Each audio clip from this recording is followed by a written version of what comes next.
So this is Stracathro Estates. We farm about 3,500 acres here, mostly for the digester, which produces gas for National Grid.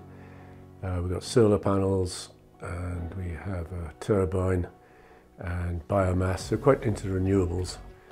But a major part obviously is agriculture and of course houses.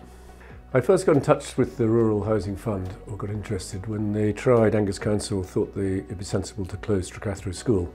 So after we decided that we would see if we could build some more houses, I realised there was a very good grant. SLE were very helpful and put me in touch with Neil Moyer up at Inverness, who took us through. He works for the government and he took us through the whole process. Before we secured the funding, we needed obviously to find the site, and the original site we had wasn't possible. We had in mind wasn't possible because it was too close to a pipeline. So I went to the planners in Angus Planners, and they were very helpful and realised that we don't have any development land on the estate which we could develop ourselves. We could develop, but they reckoned we should get planning for doing it on agricultural land because it's for social needs. So that's the first stage. We did that.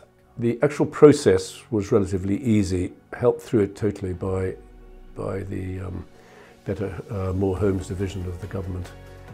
They took us through it all, a few meetings, but it's a relatively easy job to do. So the funding obviously was purely for the housing, and so how it works is that as you spend the money building the house, the government pays what you paid so far out. So in fact we got paid really up front. As we spent money, we got the grant, and it's remarkably fast. Within 3 days of us putting an invoice into the government, the money was in our account. It was a really good example of private-public partnership. The challenge probably in a way was to explain what we're trying to do, because it is always quite difficult when you build more houses in a staid environment like a village, and there's only 28 other people living in Stracathro, and so there would have been some concern, quite rightly, that we're expanding the village, but the support was huge, and there were one or two people obviously had problems, but never substantial.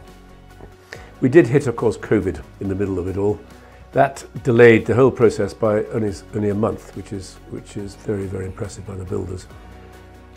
The huge cost in materials, the rise in that, and in the way labour and shortage of labour didn't affect us, because I think we were probably early enough to have got the contract in place before everything went into problems.